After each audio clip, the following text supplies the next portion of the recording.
Story by Why Not Kool-Aid. When I was around 4 or 5 years old, I got too big for my crib and upgraded to a small mattress. My parents got this mattress from an antique store for really cheap.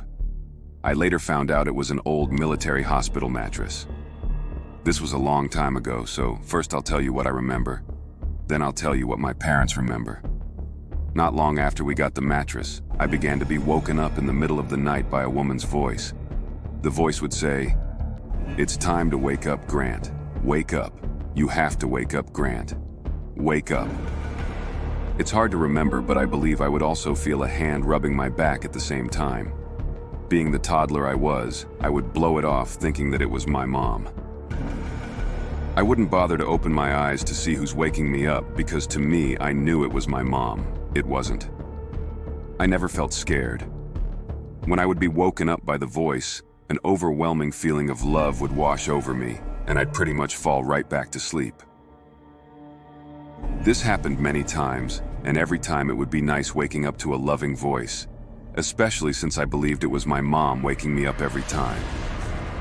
My most vivid memory of all this is one night I slept with my head very close to the edge of the bed. I woke up to that same woman's voice saying, "Wake up, Grant. You have to wake up." I woke up, and I tiredly opened my eyes, barely enough to see someone from just the waist down. I clearly remember seeing all white shoes and a white knee-high skirt. I thought nothing of it, rolled over, and fell right back to sleep as usual.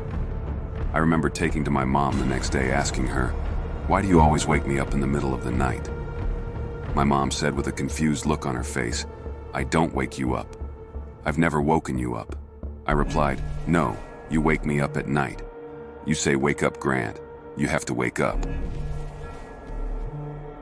My parents blew it off thinking that I was experiencing dreams for the first time, which made me blow it off too. A few things happened after that which I don't remember at all, but my parents do, and they told me many years later. They said when I would play in my room, they could hear me arguing in the other room. They said they could hear me saying, "No, I don't want to. No." I don't remember that at all or what I was arguing about, but both my parents said they could hear that. When I try really hard to remember that scene, I feel like I can remember she was arguing for me to come with her. I don't remember what I was seeing, but I somewhat remember what I was one day. My mom bought a new pair of all-white shoes. When she came home and I saw them, I pointed at them and said, "Hey, those are the shoes she wears." My mom asked, "Who's she?" I replied, "The woman who wakes me up every night." My mom's eyes got really wide, and she looked at my dad. I believe at that point they began to realize I wasn't making this up, especially since I was so young I didn't know what nurses looked like. My parents remembered that I was sleeping on a military hospital mattress, and I was describing a nurse's outfit.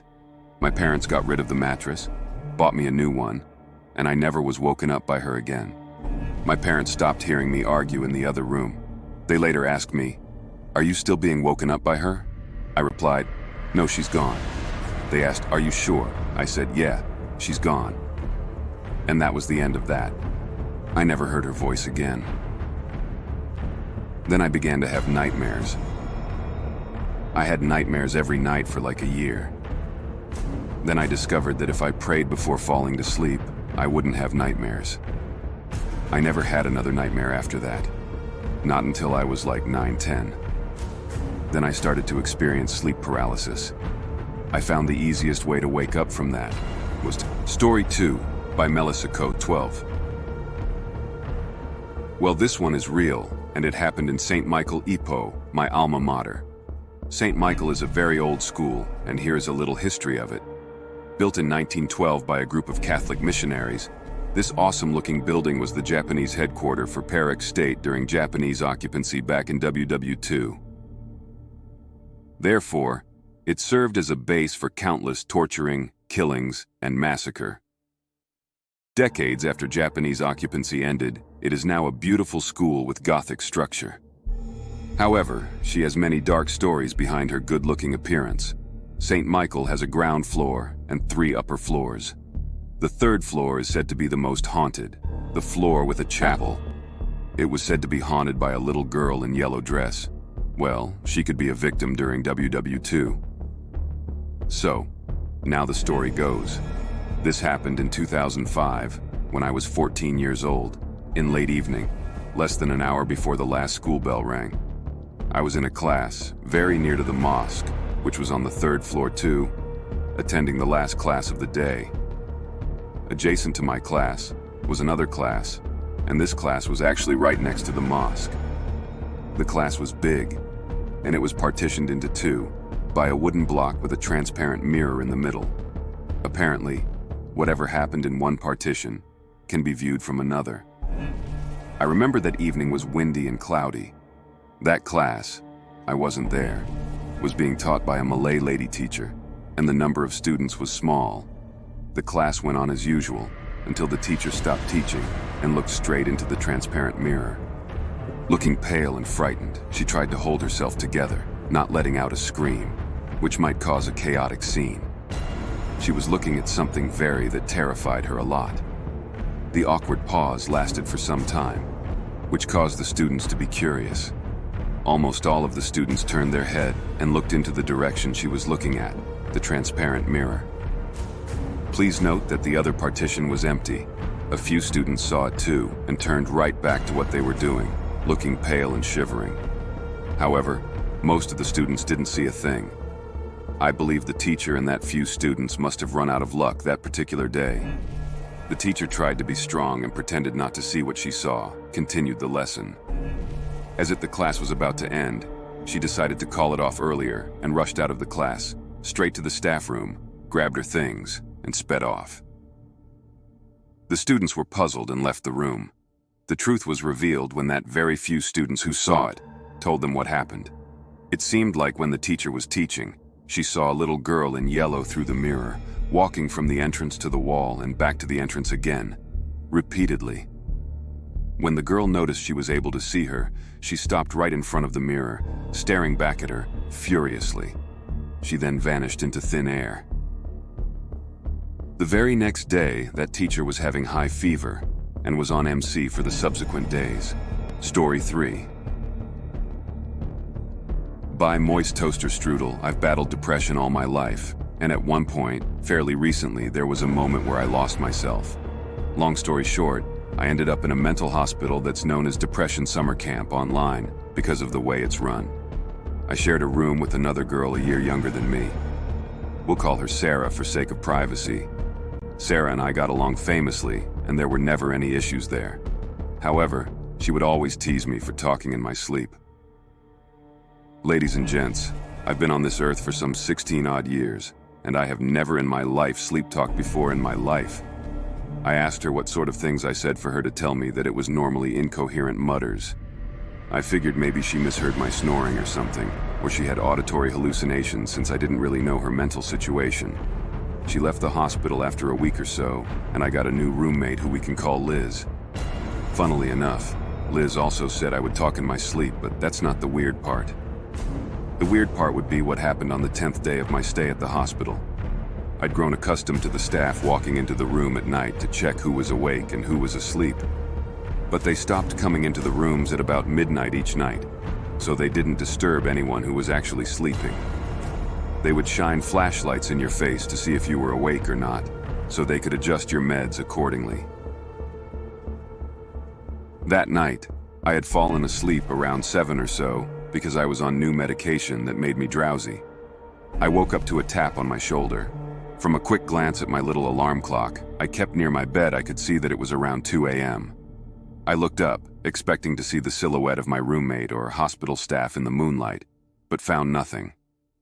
I brushed off the encounter and went to go back to sleep. That's when I heard the motion-activated sink go off in the bathroom. I had assumed it was Liz, but my imagination got the better of me, and I flipped over to check. She was sound asleep in her bed. It could have been some sort of glitch or something, so I tried not to freak myself out. I grabbed my book from off the nightstand and got to reading by the dim moonlight, trying to calm my nerves. Then, I saw it. Out of the corner of my eye, I spotted movement across the room that drew my attention. A tall shadow figure was walking across the room from the window to the door. It was tall, but not abnormally. Just maybe like 6 foot or so. It was pressed against the wall in such a way that it appeared two-dimensional. I started freaking out, but kept cool on the outside as I watched it. It turned to me for a moment and waved at me upon seeing that I was staring at it. If not for the lack of flashlight and the time, I could have assumed it was a staff member checking in. Needless to say, I threw the covers over my head like I used to as a child and forced myself to go back to sleep.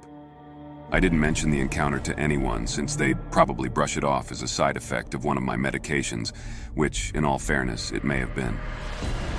On my way out of the hospital 4 days later, I saw a little patch of blocked-off grass beyond the fence that kept us in the yard. When I asked my mom about it, she told me it was a graveyard that was there when the hospital was being built. Out of respect for those who laid there, they kept it around but blocked it off and sealed it away. Can I just say, I don't know who in their right mind puts a bunch of hallucinating teenagers right outside of a cemetery, but all I know is that it was there. I can't tell you for sure if what I saw that night was real, but what I do know is none of the staff would have believed me anyways. Story 4 by Capable Pick. So, a few years ago, I was away in Guernsey for a few days. There's so much amazing stuff to explore, and most of it is based around World War I and World War II, including castles, bases, everything.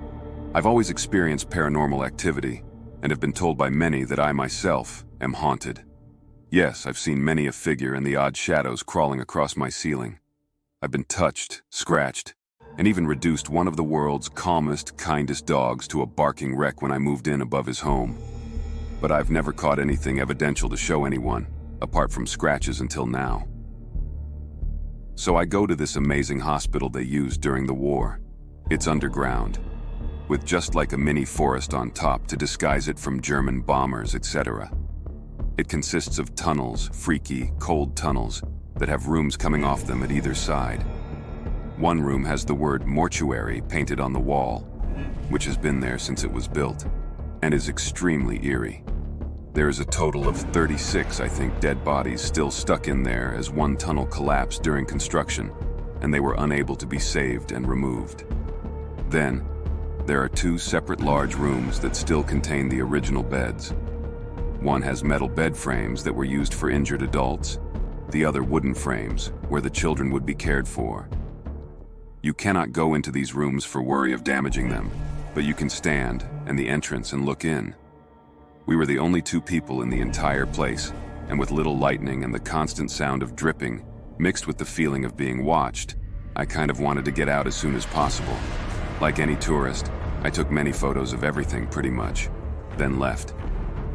As you leave, the final tunnel is full of memorabilia and real items from the war, including a newspaper featuring an article about my great-granddad who had died there after standing on a bomb on the beach. My mother and her family are from there, hence the visit. After returning to the hotel, I uploaded all pictures to Facebook. I hadn't looked at them properly, but they were pretty cool. After a few minutes, I started getting notifications of people commenting on a particular photo. Things like, "What is that? Oh my, there's a little girl." Without looking at the picture in question, I assumed it was a blur, a fog, and people get a bit excited over the possibility of catching a ghost on camera. But no. Clear as day, in a white knee-length nightie with socks, long dark hair, full face and kind of resembling the girl from The Ring. She's there, in the children's room. Following this, weird things started happening. Pillows being thrown, a crying at night, electrical faults, all sorts in my hotel room, and even nightmares of a girl laughing at me saying, "I've followed you" for the next few evenings. It was horrifying.